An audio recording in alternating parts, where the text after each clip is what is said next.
আসসালামু আলাইকুম ওয়া রাহমাতুল্লাহি ওয়া বারাকাতুহু। আলহামদুলিল্লাহি রাব্বিল আলামিন ওয়াসসালাতু ওয়াসসালামু আলা সাইয়্যিদিল মুরসালিন ওয়া আলা আলিহি ওয়া সাহবিহি আজমাইন।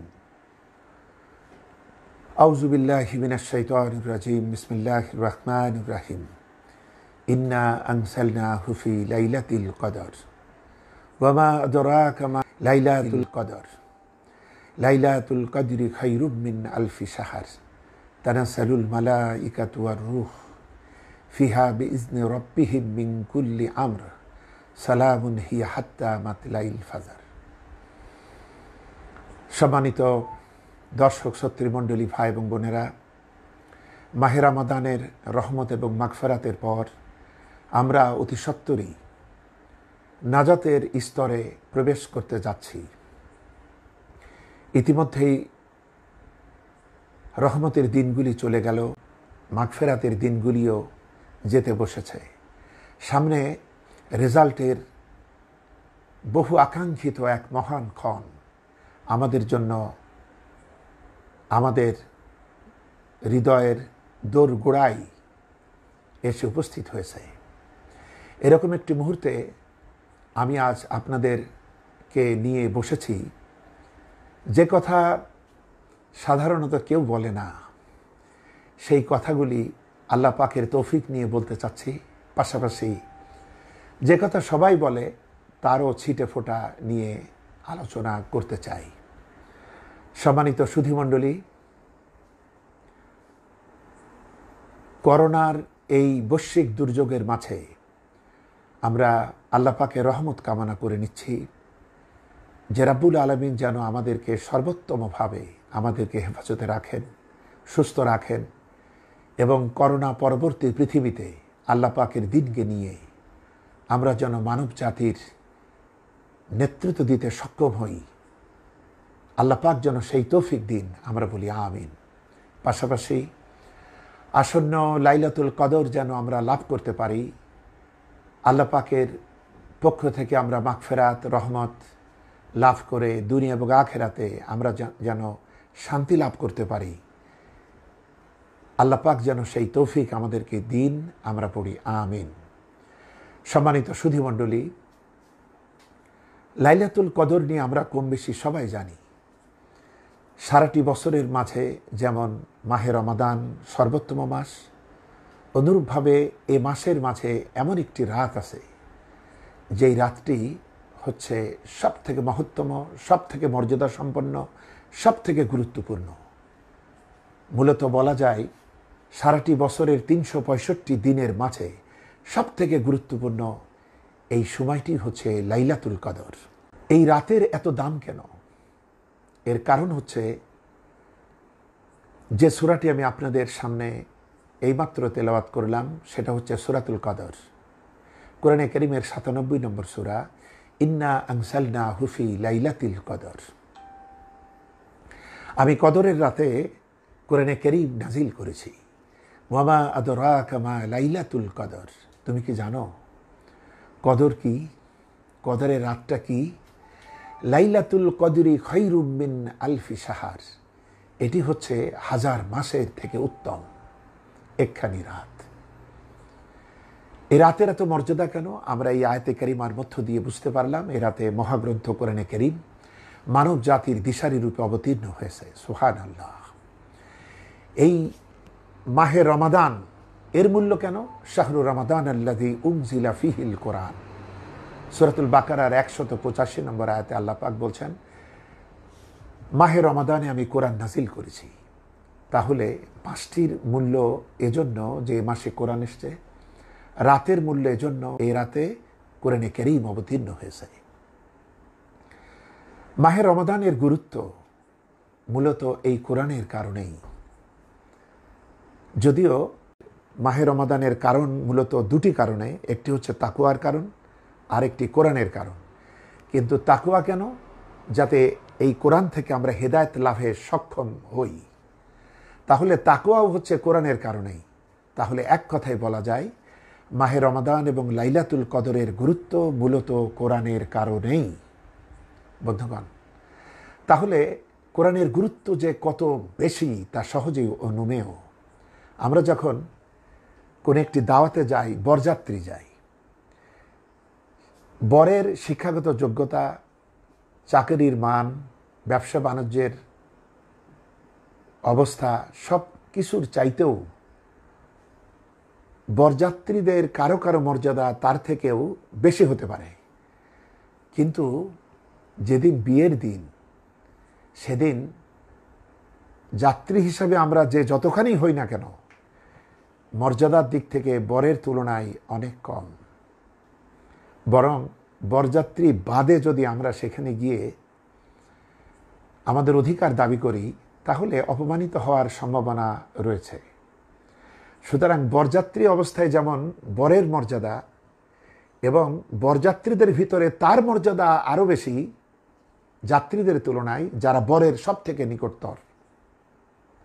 আমরা জানি বরের সামনে একটি বড় থালা থাকে, সেই প্লেটে অনেক মূল্যবান খাবার থাকে, সব খাবারের সেরা খাবারগুলি। এই প্লেটে বরের সাথে ওরাই বসতে পারে যারা বরের সব থেকে নিকটতম। অনুরূপভাবে কোরআনে কারীম যেন মাহে রমাদান এবং লাইলাতুল কদরে সেই বরের মর্যাদায়। সুবহানাল্লাহ। আমরা যদি নিজেদের মর্যাদা বাড়াতে চাই, তাহলে কোরআনের সঙ্গেই আমাদের সম্পর্ক, এর বন্ধনকে মজবুত করতে পারতে হবে। আল্লাহ পাক যেন তেমনটাই করেন, আমরা বলি আমিন। এই কথাটুকু বুঝে নেওয়ার পর আমি বলতে চাই যে লাইলাতুল কদর, এই মহিমান্বিত রাতটি, এই মহিমান্বিত রাতে নবী কি করতেন, যিনি আমাদের একমাত্র আদর্শ, যিনি আমাদের মুক্তির দিশারি, তার মাধ্যমেই পেয়েছি এই মুক্তির দিশা, সমৃদ্ধ পরিপূর্ণ কিতাব আল কোরআন। বন্ধুগণ, সহিহ আল বুখারী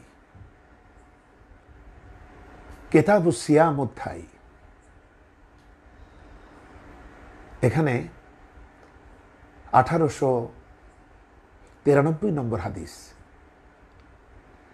নবীজি বলেছেন, লাইলাতুল কদর অনুসন্ধান করো তোমরা মাহে রমাদানের শেষ 10 দিন।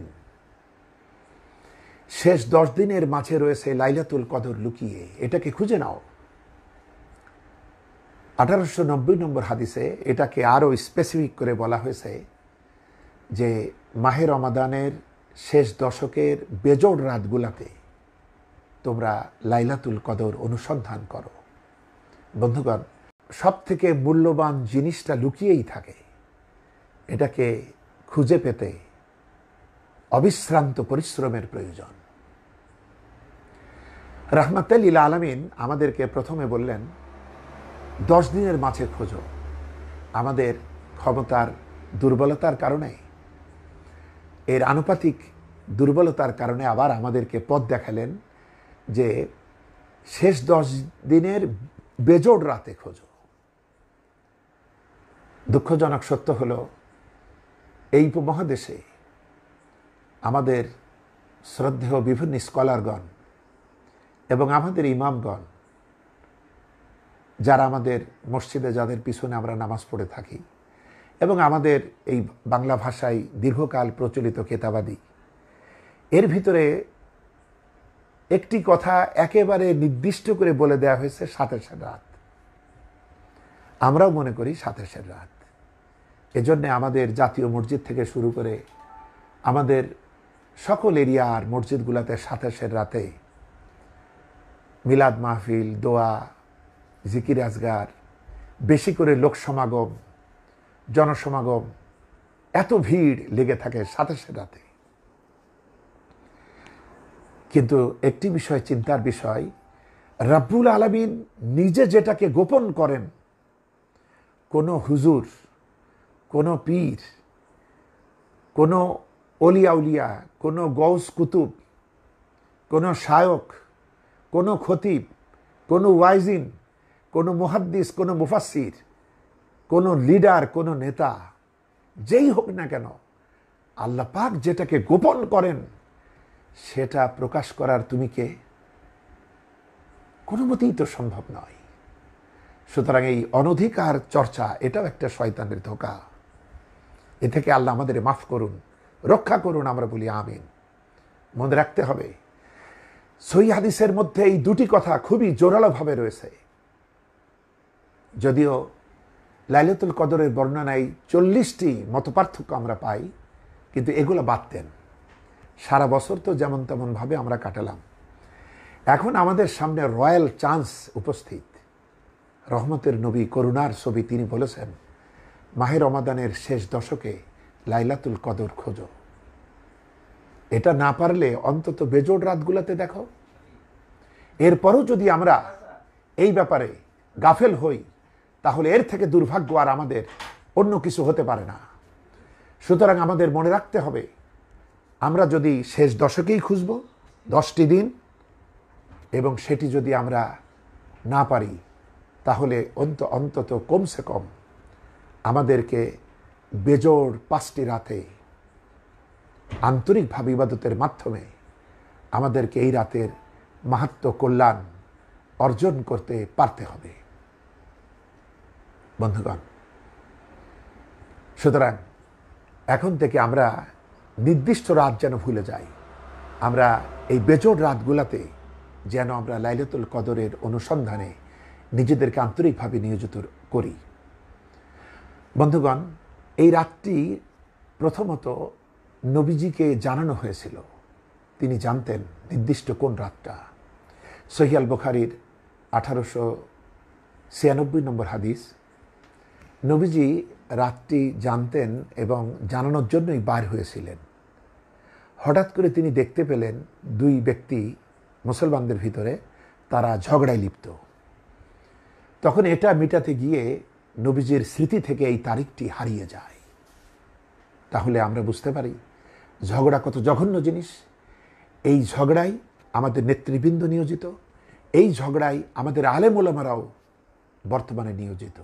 এ থেকে আমাদের খাঁটি তওবা করা দরকার, তওবাতুন নাসুহা দরকার। এই ঝগড়া জঘন্য জিনিস। এত বড় নিয়ামত আমরা হারালাম এই ঝগড়ার কারণে। অবশ্য রহমতের নবী আরও বলেছেন যে এই ভুলে যাওয়ার মাঝে আমি আশা করি তোমাদের জন্য কল্যাণই রয়েছে। কল্যাণটা কি? কল্যাণটা হলো যে এই রাতটা যদি নির্দিষ্ট করা হতো, মানে করা তো হয়েছে নির্দিষ্ট, কিন্তু আমাদের মাঝে যদি এই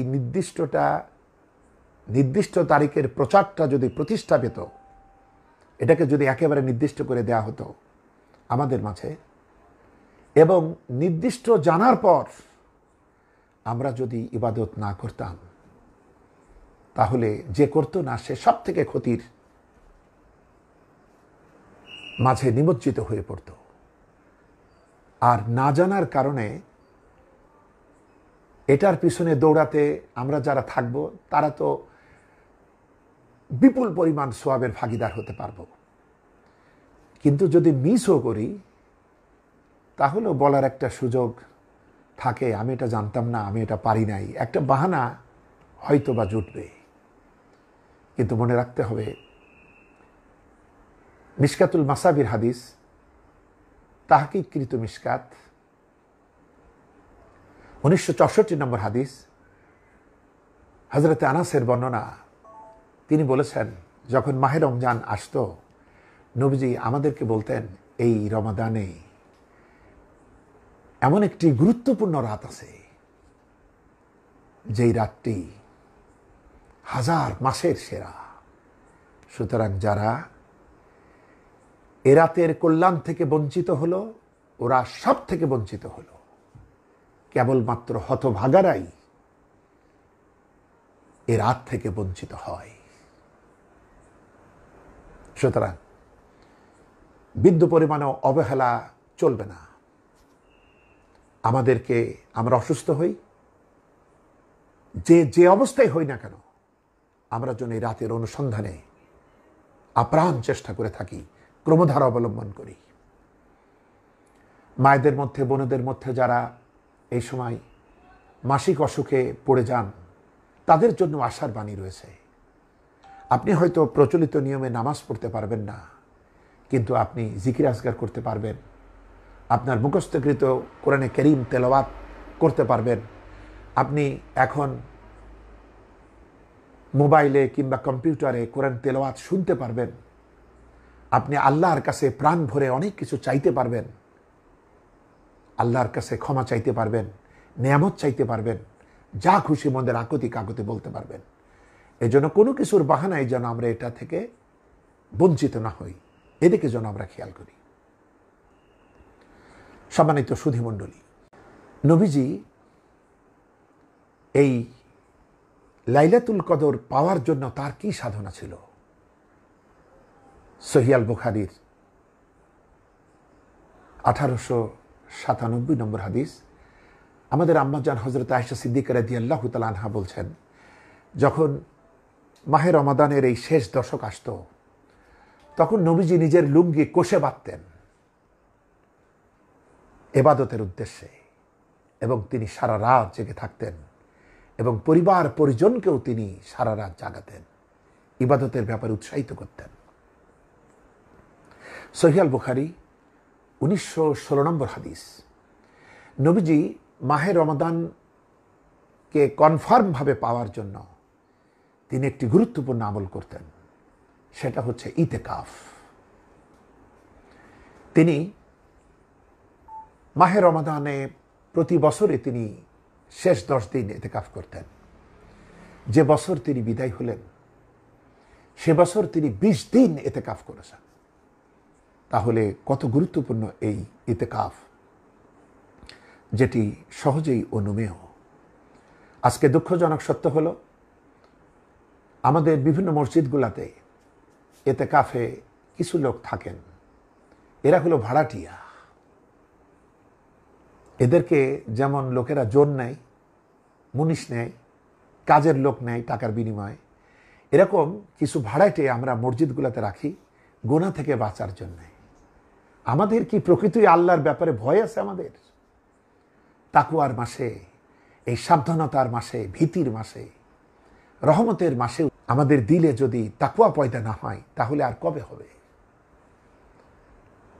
শয়তান তো এখনই বাধা। নিজেকে গড়ে তোলার অনুকূল মৌসুম হচ্ছে মাহে রমাদান। আমরা নিজেরা এত ব্যস্ত, বিজি ফর নাথিং, যে আমরা কোনো রকম কিছু লোকের ইফতার সেরে আর কিছু টাকা দিয়ে মসজিদে ইতিকাফ থাকার জোন রাখি, যে ওই বেটা যাতে আমার গুনার ভার বয়ে আমাকে মুক্ত করে দেয়। আরে ভার তো গোটা জাতির ভার তো আপনার উপরে। আপনারা যারা লিডার, আপনারা যারা নেতা, আপনারা যারা শাসক, আপনারা যারা আলেম ওলামা, ধর্মীয় নেতা, যারা রাজনৈতিক নেতা, মানুষের মৌলিক চাহিদা যাদের কাঁধে বহন না আপনারা করবেন জনতার দায়। এরকম জনতার ভিতরে যাদেরকে কেউ চেনে না, কারো নাম খোদা বক্স। আমাদের এক মসজিদে বছর বছর আমাদের হাজি সাহেবরা, মসজিদ কমিটির লোকেরা খোদা বক্স নামে এক ব্যক্তিরে ইফতার আর সেহরি আর কিছু পয়সা দিয়ে তাকে ইতিকাফে রাখত, তাও বা 3 দিন। 10 দিনও অনেক সময় জুটত না। তো বন্ধুগণ, এটা কোন ধরনের মুনাফিক এবং নিফাক রোগে আমরা আজ আক্রান্ত? কিভাবে হবে এই ইতিকাফ? গোলাম দিয়ে ইতিকাফ হয়?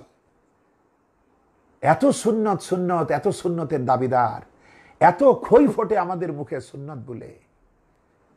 আফসোস, মনে রাখতে হবে, যারা যতখানি লিডার, যারা যতখানি নেতৃত্ব দিচ্ছেন জনগণের, সেই সব নেতাদেরকে সেই এরিয়ায় ইতিকাফ করতে হবে। এটাই হচ্ছে ফরজ, এটাই হচ্ছে ওয়াজিব দায়িত্ব আপনাদের উপরে। এটা বাদ দিয়ে যারে তারে দিলে সে বহন করবে কিভাবে? নবীজি ইতিকাফ করতেন, আপনি তাকে কি মনে করেন? তিনি একটা খানকার মৌলবী? তিনি একটা মাদ্রাসার মুহাদ্দিস? তিনি ছোটখাটো একটা পীর সাহেবের মতো? নাউজুবিল্লাহ। 12.5 লক্ষ বর্গ মাইল তার প্রেসিডেন্ট ছিলেন মুহাম্মদুর রাসূলুল্লাহ সাল্লাল্লাহু আলাইহি ওয়াসাল্লাম। আমার এই প্রাণের দেশ বাংলাদেশের তুলনায় এরকম 20টা বাংলাদেশের চাইতেও বড়। তারপরে শুধু কি দেশের দায়িত্ব তার? তিনি তো দোজাহানের বাদশাহ, তিনি তো হোল ইউনিভার্স এর বিষয়ে তাকে কর্মসূচি দিতে হচ্ছে। তিনি তো শুধু মানুষের নবী নন, মানব দানব কীট পতঙ্গ তরুলতা যাদের প্রাণ আছে সবকিছুর তিনি নবী এবং রাসূল। সুতরাং তার দায়িত্ব শুধু এই ভূখণ্ড নয়, শুধু 12.5 লক্ষ বর্গমাইলই নয়, পাশাপাশি আজকে যাদেরকে শ্রদ্ধা করে আমরা বিশেষণের খই ফুটাই, তাদের কার্যকলাপ তো শুধু দুনিয়ামুখী। আর তিনি একই সঙ্গে দুনিয়ার কর্মসূচি দিয়েছেন, একই সাথে তিনি আখেরাতের অনন্তকালের কর্মসূচি দিয়েছেন। তার দায়িত্ব আমি আপনি অনুমান করতে পারি কত ব্যস্ত তিনি। তিনি প্রতি বছর 10 দিন ইতিকাফ করছেন। আর আমার আপনার সময় হয় না। মনে রাখতে হবে, যিনি একটি ওয়ার্ডের দায়িত্বশীল তাকে ওয়ার্ডের মসজিদে ইতিকাফ করতে হবে। যিনি একটি ইউনিয়নের চেয়ারম্যান তাকে ইউনিয়নের বড় মসজিদে ইতিকাফ করতে হবে। যিনি একটা উপজেলা চেয়ারম্যান তাকে একটা উপজেলার কেন্দ্রীয় মসজিদে তাকে ইতিকাফে থাকতে হবে। যিনি এমপি তিনি তার আসনে সবথেকে বড় মসজিদে জেলায় তিনি ইতিকাফে থাকবেন। অনুরূপভাবে যিনি বিভাগীয় কমিশনার তিনি বিভাগের কেন্দ্রীয় মসজিদে তিনি ইতিকাফ করবেন। পাশাপাশি প্রশাসনিক দায়িত্বপ্রাপ্ত যে সমস্ত সম্মানিত অফিসাররা রয়েছেন তাদেরকেও তাদের স্ব কর্মক্ষেত্রে একটা বাড়ি যাব, একটা ছুটি নেব, একটা ট্রেনিংয়ে যাব, তখন তো আমরা ভারপ্রাপ্ত রেখে যাই। সুতরাং এই কাজের জন্য কোনো সমস্যা হবে না, কোনো ভ্যাকিউম সৃষ্টি হবে না, কোনো শূন্যতা হবে না। আপনারা যারা প্রশাসন কর্মকর্তা অত্যন্ত শ্রদ্ধার সাথে আমি বলছি, এই ইতিকাফ আপনারাও এরিয়ে আপনারা করেন, অনেক ভালো হবে। আজকে করোনার এই ভয়াবহতায় মানুষ যেভাবে তওবা করছে এবং ইবাদতের জন্য বাধা দেওয়া সত্ত্বেও তারা মসজিদমুখী হচ্ছে, ব্যক্তিগতভাবে রাতের ইবাদতে কাঁদছে, শুধুমাত্র জনগণের তওবায় মুক্তি হবে না, তওবাটা নেতৃবৃন্দকে করতে হবে। সবার আগে আমরা আজকে তাকওয়া খুঁজি। আমার পীর সাহেবের ভিতরে তাকওয়া আছে কিনা, আমার মুহাদ্দিসের ভিতরে, আমার মাদ্রাসার শিক্ষকের ভিতরে, ইমাম সাহেবের ভিতরে তাকওয়া আছে কিনা। সাহাবীরা এখানে তাকওয়া খুঁজতেন না, সাহাবীরা খুঁজতেন তাদের নেতাদের ভিতরে তাকওয়া আছে কিনা, এবং তাকওয়ার ভিত্তিতেই তাদের নেতৃত্ব নির্বাচন হতো। তারা দেখেছেন সমস্ত সাহাবীদের ভিতরে সব থেকে বড় তাকওয়াবান নবীজির পরে হযরত আবু বকর, তাকে তারা খলিফা বানিয়েছে। হযরত আবু বকরের পর সব থেকে তাকওয়াবান ছিলেন, মুত্তাকি ছিলেন, মুহসিন ছিলেন উমর, তাকে বানিয়েছে। এইভাবে সাহাবারা খোলাফায়ে রাশিদিন হিসেবে যাদেরকে মনোনীত করেছিলেন, নির্বাচিত করেছিলেন, পছন্দ করেছিলেন, সিলেক্ট করেছিলেন, তারা ছিল উম্মার ভিতরে সর্বোচ্চ শিখরে তাকওয়ায় সমাসীন। আর আমরা মনে করি যে আমি রাজনীতি করি, আমি এটা করি, ওটা করি, এইসব বলে লাভ নাই। ওরা করুক আর আমি যা খুশি তাই। ধর্মে কোনো রাজনীতি নাই, কারণ ধর্মে রাজনীতি থাকলে তো কিছু কিছু লোকের খুবই অসুবিধা, লুটপাট করে খাওয়া অসুবিধা। বন্ধুগণ, আমাদের হুঁশে আসতে হবে, আমাদের সচেতনতা তৈরি করতে হবে। মনে রাখতে হবে, এইভাবে জোন দিয়ে তাকওয়ার হক আদায় হয় না। রাসূলুল্লাহর তাকওয়ার যদি অনুসরণ করতে হয়, তাহলে যারাই নেতা, সে আপনি ধর্মীয় নেতা হন কিংবা রাজনৈতিক নেতা হন, যারাই মানুষকে পরিচালিত করছেন, তারা মসজিদে ঢুকুন।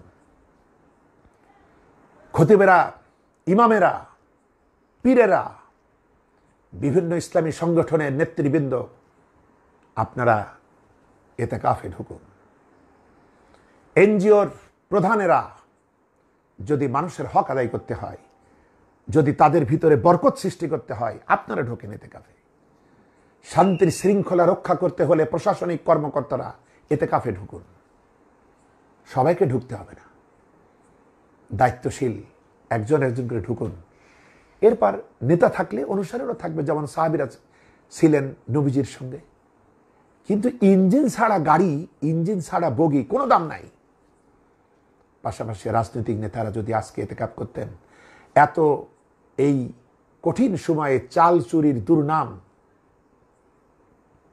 এদেশের দায়িত্বশীলদের উপর আসতো না। সেজন্য অনুরোধ জানাবো, আপনারা দায়িত্বশীল বৃদ্ধের জন্য এতেকাফ হলো ফরজ, এটা ফরজে কেফা হলো, দায়িত্বশীলদের জন্য ফরজে আইন, এটা আপনাকে করতে হবে। এ থেকে ফাঁকিবাজি করলে দেশ ও জাতি মুক্তি পাবে না। নবীজি প্রতি বছর 10 দিন করে এতেকাফ করেছেন। যে বছর তিনি বিদায় হলেন, এতেকাফের গুরুত্ব কমে নাই, তখন ইসলামী রাষ্ট্রের পরিধি আরো বেড়েছে। বিশ্বের দিকে দিকে দায়ী আল্লাহদেরকে প্রেরণ করা হচ্ছে, চিঠি যাচ্ছে। সারা পৃথিবীর রোম, শাম, পারস্যের পরাশক্তির মাথা ব্যথা তখন মুহাম্মদ সাল্লাল্লাহু আলাইহি সাল্লাম এবং তার এই রাষ্ট্রটি নিয়ে। কত ব্যস্ততা, কত কঠিন সচেতনতা। এরপরে তিনি 20 দিন ইতিকাফ করেছেন। আমার আপনার খবর নাই, আমরা এই ব্যাপারে লোক রাখি। তওবা করা উচিত। এবং এই করোনার অভিশাপ থেকে বাঁচতে হলে, আহারে, এই করোনা আমার দেশের জনগণের বন্ধু পুলিশ বাহিনীকে আক্রান্ত করছে, আমার সেনাবাহিনীকে আক্রান্ত করছে, যারা নিরলস পরিশ্রম করছে। এই করোনায় সব থেকে বেশি সততার সাথে মানুষের দোরগোড়ায় খাবার পৌঁছেছে, সাহায্য পৌঁছেছে আমার পুলিশ ভাইরা, আমার সেনাবাহিনীরা। তাদের সততার সাথে তাদের কাজকে গোটা জাতি প্রশংসার নজরে দেখেছে। আজকে এই করোনা তাদের উপরে ভর করেছে। আমরা আজকের এই পবিত্র রাতে দোয়া করি, আল্লাহ পাক আমাদের এই নওজোয়ান, আমাদের সন্তান, আমাদের ভাই, আমাদের দেশের অহংকার, এই সেনাবাহিনী এবং পুলিশ ভাই বোনদেরকে এই করোনা থেকে তাদেরকে মুক্ত রাখুন, তাদেরকে সুস্থ রাখুন। আমরা বলি আমিন। যারা ইন্তেকাল করেছেন, আল্লাহ তাদের শাহাদতের নিয়ামত দান করুন। আমরা বলি আমিন।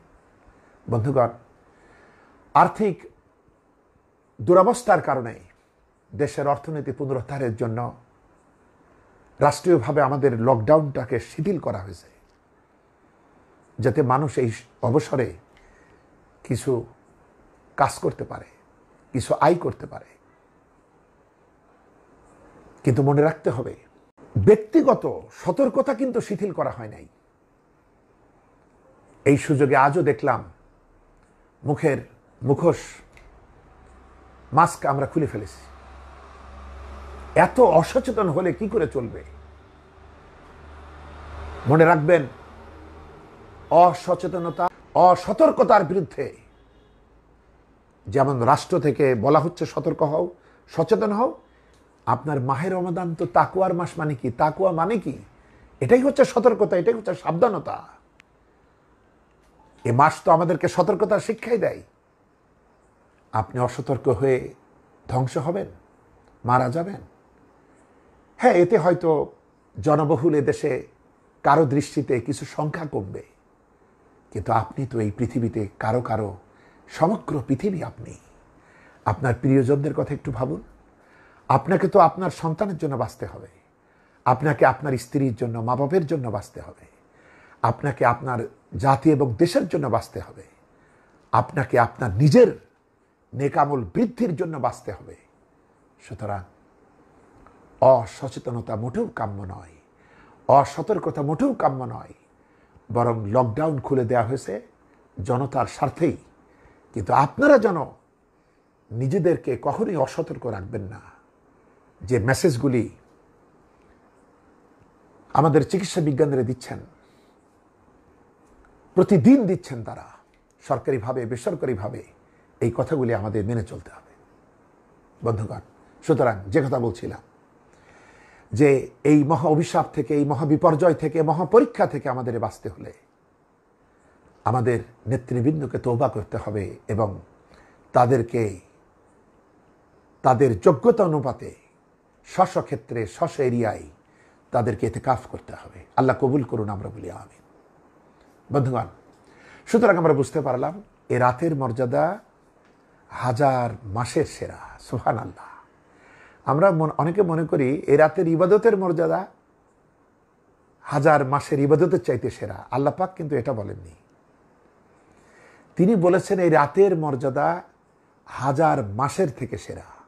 রাতের মর্যাদা, রাতের ইবাদতের মর্যাদা তিনি বলেননি। রাতের মর্যাদা, রাতের মর্যাদাটা কেন? কোরআনের কারণে। তাহলে মূল মর্যাদা হচ্ছে কোরআন।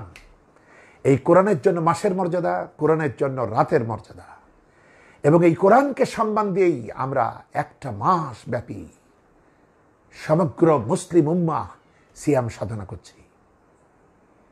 কোরআনের মর্যাদা দিয়ে আমরা রোজার জন্য রোজা করি না, কোরআনের মর্যাদা।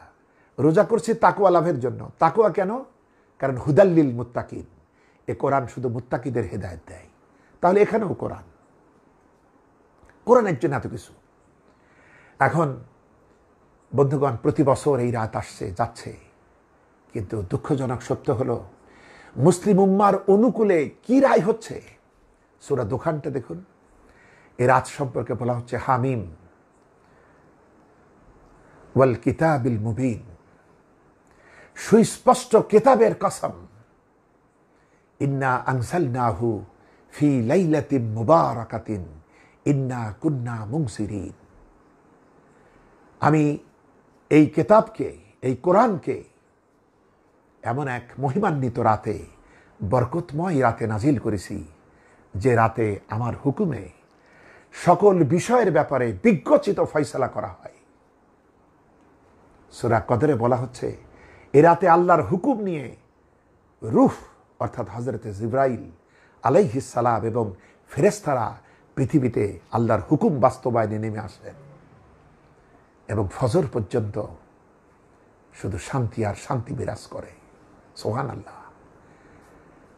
আমরা মুসলমানেরা এত ইবাদত করছি, মুসলিম উম্মার ভাগ্যাকাশে সেই সফলতার সূর্য আসছে না কেন? বন্ধুগণ, ঠান্ডা মাথায় চিন্তা করুন। অতীতের বস্তা পচা যত চিন্তা আপনার আমার মাথার ভিতর আছে এগুলো বাদ দেন। অত্যন্ত নিরপেক্ষ মনে, পরিচ্ছন্ন মনে আমরা একটু চিন্তা করি যে লাইলাতুল কদর যে মুসলমানদের দেয়া হলো, তাদের মুক্তির দিশারি রূপে আমরা কি প্রকৃতই লাইলাতুল কদর থেকে উপকৃত হতে পারছি? বন্ধুগণ, একটু ফিরে যাই সেই প্রথম দিনে, যেদিন রাহমাতাল লিল আলামিনের উপরে প্রথম ওহী আসলো। ওই রাতটিও ছিল লাইলাতুল কদর। সুবহানাল্লাহ। গভীর রাত, নিস্তব্ধ রাত্রি, হেরা গুহার সামনে এক আলোকোজ্জ্বল আলোকমালা জ্বলে উঠল। এক আগন্তুক হযরতে জিবরিল আমিন আলাইহিস সালাম তিনি সামনে উদ্ভাসিত হলেন। নবীজি কোনোদিন এই দৃশ্য দেখেননি, কখনো ভাবেননি। এর পূর্বে আপনারা জানেন তিনি হিলফুল ফুজলের মাধ্যমে সমাজ সেবামূলক কাজ করতেন। নবীর জীবনে লাইলাতুল কদরের প্রথম সোয়াটা কিভাবে এলো? এবার আমাদের জীবনে এই সোয়া পেতে হলে আমাদের করণীয় কি? তিনি ছিলেন সমাজ সচেতন যুবক, তরুণ। তিনি রাত দিন এই ঝঞ্ঝা বিক্ষুব্ধ, আইন শৃঙ্খলার অবনতিতে ভরপুর, মানবতার প্রতিনিয়ত অমর্যাদা হচ্ছে যে মক্কা মুআজ্জমায়, সেখানকার তিনি হিলফুল ফুজুলের দায়িত্বশীল। তিনি মানুষের জন্য ক্রমাগত 17 বছর থেকে 40-এর আগ পর্যন্ত তিনি ক্রমাগত কাজ করেছেন, কিন্তু তার আকাঙ্ক্ষিত, তার ইচ্ছা মতো এই সমাজটাকে তিনি গঠন করতে পারেননি। কারণ তখন তার চিন্তাধারা ছিল মস্তিষ্ক প্রসূত। আল্লাহ পাক সূরা ইনশিরার মধ্যে বলছেন, আলাম নাশরাহ লাকা সাদরাক ওয়া ওয়াদানা আনকা উইজরাক। আমি কি তোমার বক্ষ প্রসারিত করিনি? আমি কি তোমার আত্মবিশ্বাস বৃদ্ধি করিনি? তোমার উপরে ক্রমাগত যে চিন্তা তোমাকে পিষে ফেলছিল, তোমার কোমর ভেঙে দিচ্ছিল, সেটাও তো আমি অপসারণ করেছি। সূরা দোহার মধ্যে আল্লাহ পাক বলছেন, আমি উজ্জ্বল দিনের কসম করছি, আমি নিঝুম রাতের কসম করছি, ওয়াদ্দুহা ওয়াল্লাইলি যা সাজা। আমি, ও নবী, ও আমার নবী, আমি তোমাকে ভুলে যাইনি, আমি তোমার প্রতি অসন্তুষ্ট হইনি। তোমার জন্য অতীতের তুলনায় সামনে আরো সফলতা। তোমাকে তো আমি পেয়েছিলাম পথ হারা অবস্থায়, তুমি পথের সন্ধান করছিলা। ওয়াজাদাকা দাল্লান ফাহাদা, আমি তো তোমাকে পথ দেখালাম। সুবহানাল্লাহ। সুতরাং নবীজি ক্রমাগত সমাজের কল্যাণার্থে তিনি রাত দিন চিন্তা করছিলেন, এবং ক্রমাগত তার নিজস্ব মস্তিষ্ক পরিশুদ্ধ চিন্তা দ্বারা যেই সফলতা তিনি আশা করেছিলেন সেটা সম্ভব হচ্ছিল না। তিনি প্রচণ্ড পেরেশানি নিয়ে হেরা গুহায় চলে গেলেন। তিনি ধ্যানমগ্ন হলেন, চিন্তান্বিত হলেন। আল্লাহ পাক সেই কথাটাই তুলে দিলেন যে এই চিন্তার নিষ্পেষণে আপনি শেষ হচ্ছিলেন। ও নবী, আমি তোমাকে পথ দেখালাম এই কোরআনের মাধ্যমে। সুবহানাল্লাহ। সেই রাতে অবতীর্ণ হলো ইকরা বিস্মি রাব্বিকাল্লাযী খালাক, খালাকাল ইনসানা মিন আলাক। পড়ো তোমার রবের নামে, যিনি তোমাকে সৃষ্টি করেছেন, যিনি তোমাদেরকে সৃষ্টি করেছেন আলাক থেকে। পড়ো, তোমার রব অতিশয় দয়াবান, মেহেরবান। তিনি তোমাদেরকে শিক্ষা দিয়েছেন কলমের সাহায্যে, তিনি দিয়েছেন সেই শিক্ষা যা তোমরা জানতে না। বন্ধুগণ, একটি অবাক বিস্ময় লাগে। প্রথম অবতীর্ণ ওহী ছিল 5টি আয়াতে কারিমা, আবার সূরাতুল কদরের আয়াতে কারিমাও 5টি। সুবহানাল্লাহ। বন্ধুগণ, সুতরাং কদর দিয়েই কদরের শুরু হলো, মুসলিম উম্মার অগ্রযাত্রা শুরু হলো। এর পূর্বে যারা পৃথিবী ডোমিনেট করত, ইহুদিরা, খ্রিস্টানেরা, তাদের দিন ফুরালো। পরবর্তীতে ক্রমে ক্রমে কাবাও চেঞ্জ হলো। নবীজির নেতৃত্বে কুনতুম খায়রা উম্মাতিন উখরিজাত লিন-নাস, খায়রু উম্মাম তৈরি হলো মুসলিম উম্মাহ। সকল জাতির সেরা হিসেবে আমরা আবির্ভূত হলাম। সুতরাং ভাগ্যের ভাঙা গড়া এই কোরআন দিয়েই হয়ে থাকে।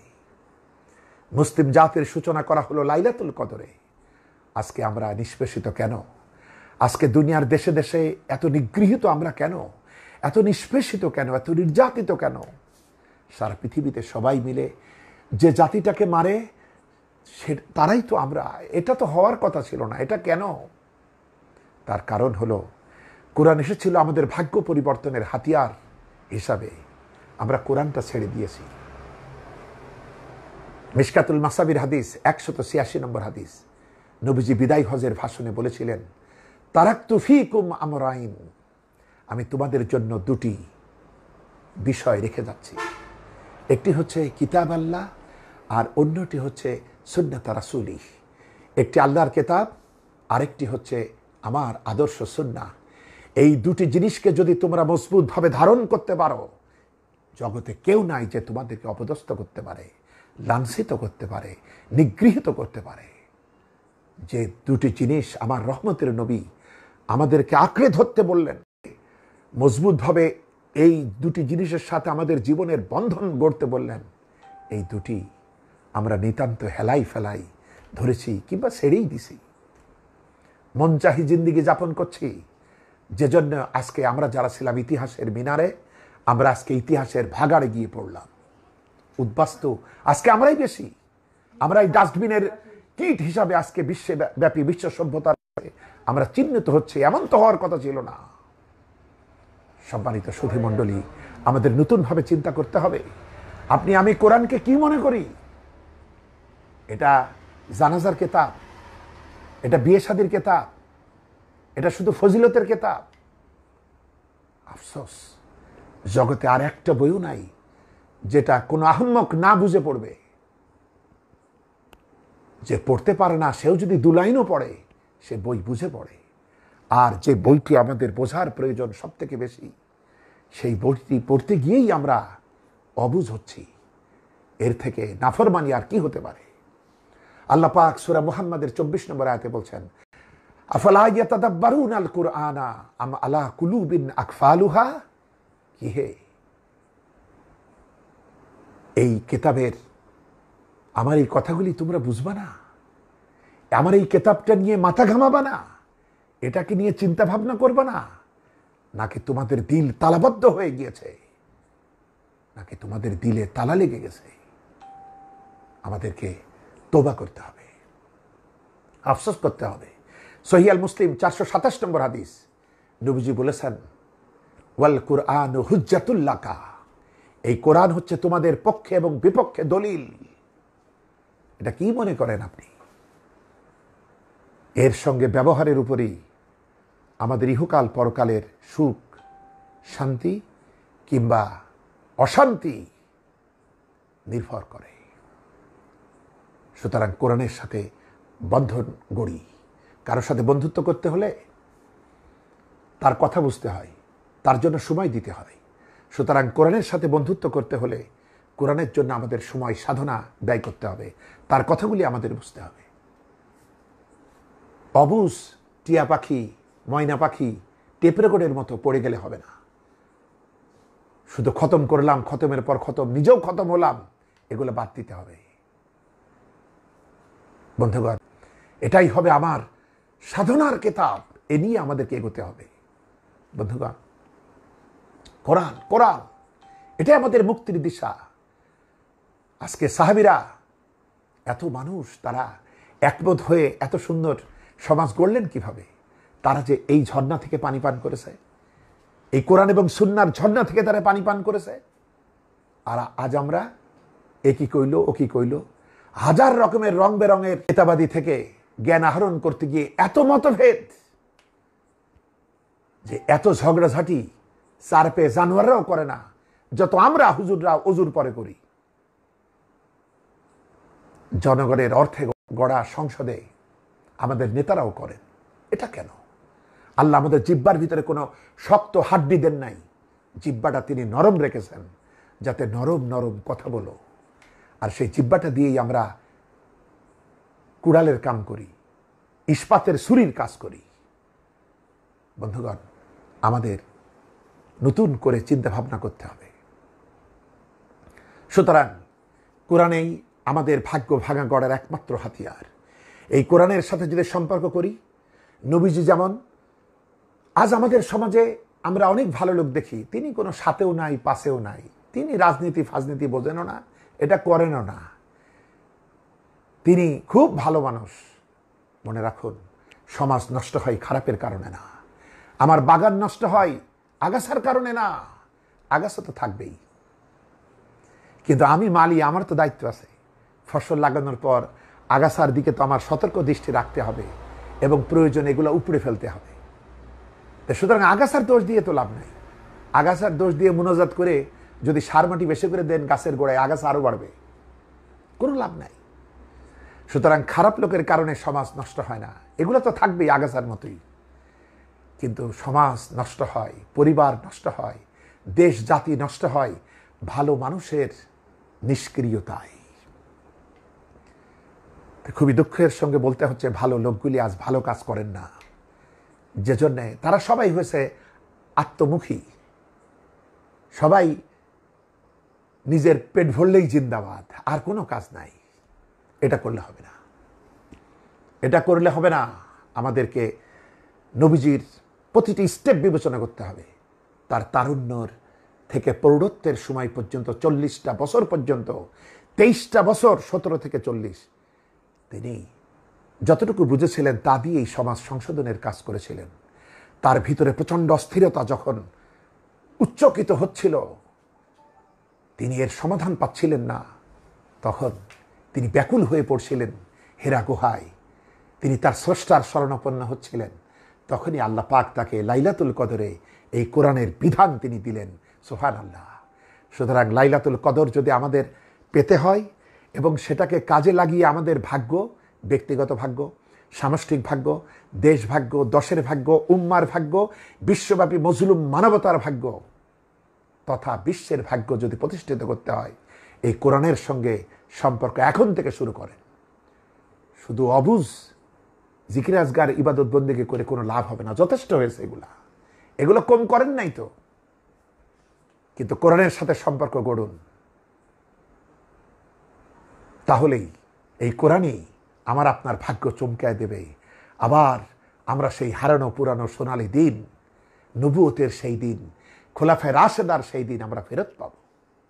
বন্ধুগণ, আফসোসের কোনো কারণ নাই, হতাশার কারণ নাই। নবীজি তো বলেছেন, মানব জাতির এই স্তরটা কয়েকটা স্তরে তিনি ভাগ করে বলেছেন যে এই জাতির, এই উম্মার সূচনা হয়েছে নবুয়ত দিয়ে। এটা আল্লাহ পাক যতদিন চান ততদিন থাকবে।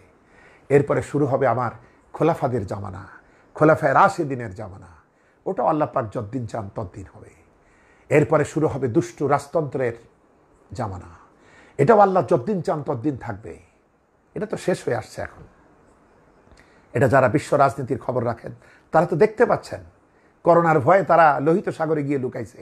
আহাম্মকগুলা এই সময় সব থেকে নিরাপদ শহর মক্কা মুআজ্জমার মদিনা মুনাওয়ারা, সেখানে না গিয়ে আহাম্মকগুলা আশ্রয় নিয়েছে লোহিত সাগরে। এখান থেকে মাফ হবে না। আল্লাহ, এরা মাজলুম জনতার রাহবার হতে পারত। এই আলখেল্লাধারী, এই মুখোশধারী ছদ্মবেশী, এদের আসল গোমর তুমি জাতির সামনে ফাঁস করে দাও। দুর্ভাগ্য আমাদের, এরা অনেক কিছুই করতে পারত। এত হোয়াইট গোল্ড এদের হাতে, এত পেট্রো ডলার, এগুলো বিলাসিতার পেছনে আর নেশার নারীর পেছনে এরা উড়িয়ে শেষ করল। আর আমাদেরকে একটু খেজুর টেজুর দিয়ে, পানি টানি দিয়ে আমাদের ভুলে রাখে, জায়নামজ নামজ দিয়ে, তসবি টসবি দিয়ে। আস্তাগফিরুল্লাহ। বন্ধুগণ, আমাদের আসল রূপে ফিরে আসতে হবে। এই কথাগুলো কেউ বলে না। আমি কেন বলছি আমিও জানি না। আমার ভিতরে একটা প্রেরণা কাজ করলো যে আমার দর্শক শ্রোতৃ মণ্ডলী, আজকে যখন ফজরের ওয়াক্তে আজকের এই আলোচনা নিয়ে আমি যখন ফেসবুকে দিলাম, মাত্র 36 জন ভাই বোন লাইক দিছে, শেয়ার কেউ করে নাই। 2 ভাই কমেন্ট করছে মাত্র। উৎসাহ হারাচ্ছিলাম, মনে করলাম উলুবনে মুক্ত ছড়াবো নাকি। এরপরে মহান রব্বুল আলমিনের উপর ভরসা করে শেষে শুরু করে দিলাম, ক্লান্ত শ্রান্ত দেহটা নিয়ে শুরু করে দিলাম, হোক না, আল্লাহর দয়া হলে হবে। তো যাই হোক, আল্লাহর মেহেরবানি, আমি আপনাদের সামনে এই কথাটুকু বললাম যে লাইলাতুল কদর থেকে ব্যক্তিগত অথবা সামষ্টিক, জাতিগত কিংবা বিশ্বব্যাপী উপকৃত হয়ে মুসলিম উম্মাকে যদি আবার নেতৃত্বের আসনে আসতে হয়, তাহলে কোরআনের সঙ্গে সম্পর্ক মজবুত করুন। তাহলে প্রকৃত লাইলাতুল কদরের প্রকৃত নিয়ামত আমরা লাভ করব। নতুবা এই আনুষ্ঠানিকতা, এই অভিনয়, এটা আল্লাহর সাথে সাজে না। নতুবা আমাদের ভাগ্যাকাশে সোনালী সৌভাগ্যের উদয় হওয়া হবে সুদূর পরাহত, এবং এমন অমাবস্যার আধার ঘনিয়ে আসছে ক্রমাগত, যে শুভেচ্ছাদিককে আসলেই হবে। আমরা অনেকে ইমাম মেহেদির আশায় বসে আছি। ইমাম মেহেদি যেসব হুজুররা বেশি বেশি বলেন, এরা নিজেরাও সঙ্গবদ্ধ না। ইমাম মেহেদিরকে যে একটা সঙ্গবদ্ধ উম্মা উপহার দিতে হবে, এটা কি করতে পারলাম আমরা? তিনি তো এসেই জেহাদের বায়াত নিবেন, তিনি তো জিকির আজগারের বায়াত নিবেন না। তা আমরা সেই প্রেক্ষাপট কতটুকু রচনা করলাম? যেভাবে ওয়াজের ময়দানে আমাদের হুজুররা ইমাম মেহেদি মেহেদি করেন, মনে হয় যেন উনি তার মন্ত্রী হবেন, সেক্রেটারি হবেন।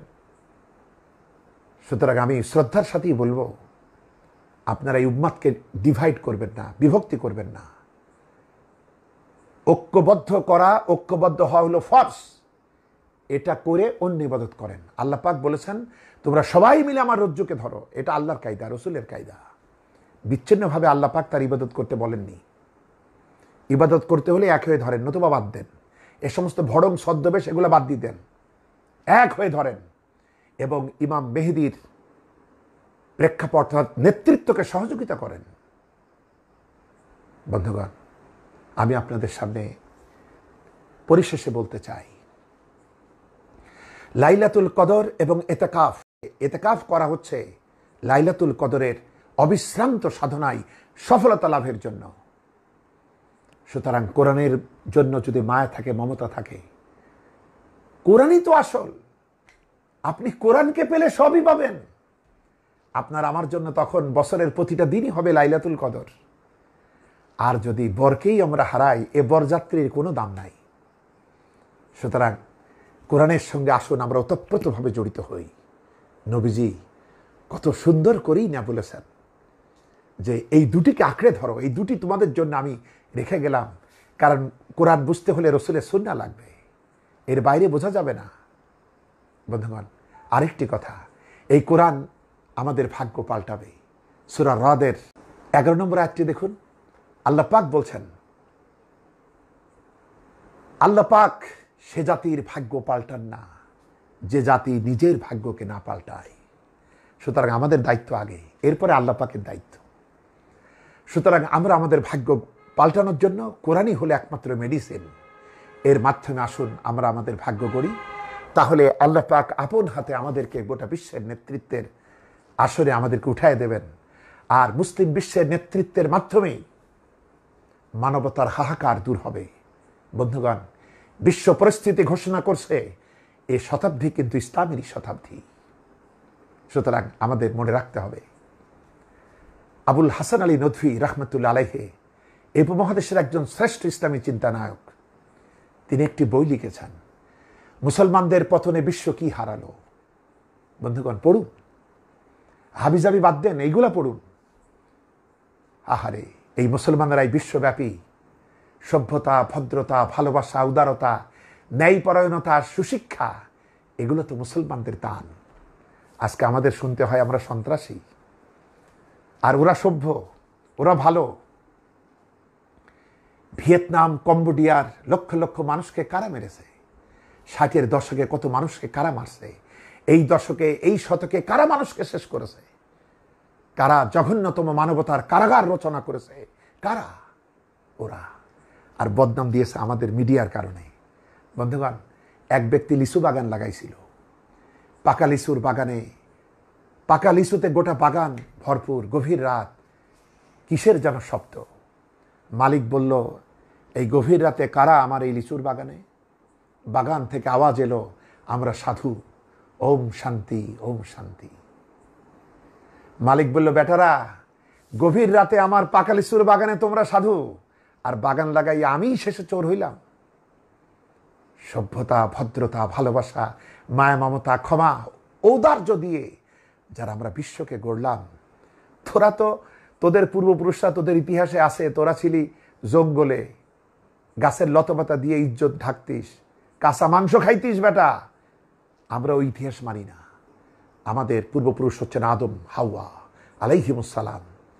আমরা সুশিক্ষার আলোর মাঝে আমাদের জন্ম। আমরা তোদেরকে শিখাইছি, জঙ্গলের কোটর থেকে তোদেরকে আমরা বের করে এনেছি। আর সেই কৃতজ্ঞতা ভুলে আজকে আমারে বলিস সন্ত্রাসী, আমারে বলিস আমরা চরমপন্থী। তোরা সন্ত্রাসী, তোরা চরমপন্থী। আমরাই ভালোবাসার নির্মাতা, ভালোবাসার কারিগর, ভালোবাসার প্রতিষ্ঠাতা। আমরা হচ্ছে রাহমাতাল লিল আলামিনের উম্মাত। বন্ধুগণ, সুতরাং কোরআন একটি রহমত, আর রহমতের নবী আরেকটি রহমত। এই দুটিকে সাথে নিয়ে আসুন আমরা লাইলাতুল কদর আন্তরিকতায়, ভালোবাসায়, প্রেমে আমরা পরিপূর্ণরূপে উদযাপন করি। এবং আপনারা, আমরা সবাই মিলে একাকার হয়ে আমরা মানবতার এই মহাপরীক্ষা এবং অভিশাপ করোনা থেকে মুক্ত হই, মানবতার জয়গান গেয়ে উঠি এবং আমাদের সুদিন আমরা ফিরে আনি।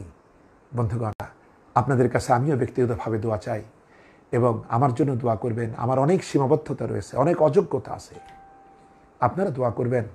ভিতরের একটা প্রেরণা কাজ করে, তাই নিয়ে মাঝে মধ্যে আপনাদের সামনে আসি। আর আপনাদের দোয়া, আপনাদের সহানুভূতি, আপনাদের একটি ভালো কমেন্টস এবং আমার একটি ছোট্ট চ্যানেল রয়েছে, আপনারা যদি একটু চ্যানেলটি যদি সাবস্ক্রাইব করেন, একটু ভালো কথাবার্তা লেখেন, তাহলে এটা আমার এবং আমার সন্তানদের জন্য একটা অনুপ্রেরণার পাথেয় হতে পারে। এবং আমার এই সাধনার সাথে যৎসামান্য সওয়াব আমি পাই, এটা আল্লাহ পাক আপনাদেরকেও দিবেন। এভাবে আসুন, দশে মিলে করি কাজ, হারি জিতি নাহিলাস। আমরা পরস্পরের জন্য যেন দোয়া করি, তাহলে এই দোয়া আমাদের জন্য কাজে লাগবে। আল্লাহ পাক আমাদের প্রতি রহম করুন।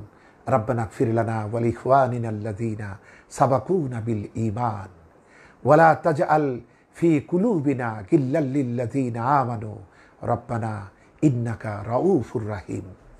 আল্লাহ পাক আমাদের প্রতি রহম করুন, মেহেরবানি করুন। আপনাদের সবাইকে অন্তরের অন্তঃস্থল থেকে মোবারকবাদ জানাই এবং অনুরোধ করি এই প্রোগ্রামটি আপনারা ছড়িয়ে দেন বিশ্বময়। এবং আল্লাহ পাক আমাদের প্রতি রহম করুন, মেহেরবানি করুন। মাহে রমাদানের রহমত, মাগফিরাত, নাজাত দিয়ে আমাদের জীবনকে ধন্য করুন এবং সর্বোপরি লাইলাতুল কদরের প্রকৃত শিক্ষা অর্জন করে আমরা লাইলাতুল কদরের মহা নিয়ামত এই কোরআনে কারীমকে রপ্ত করে আমরা যেন করোনা পরবর্তী পৃথিবীতে মানব জাতির নেতৃত্বের গুরু দায়িত্ব সুচারুরূপে পালন করতে পারি, সার্থকভাবে আল্লাহ পাক কবুল করুন। আমরা বলি আমিন। আসসালামু আলাইকুম ওয়া রাহমাতুল্লাহি ওয়া বারাকাতুহু।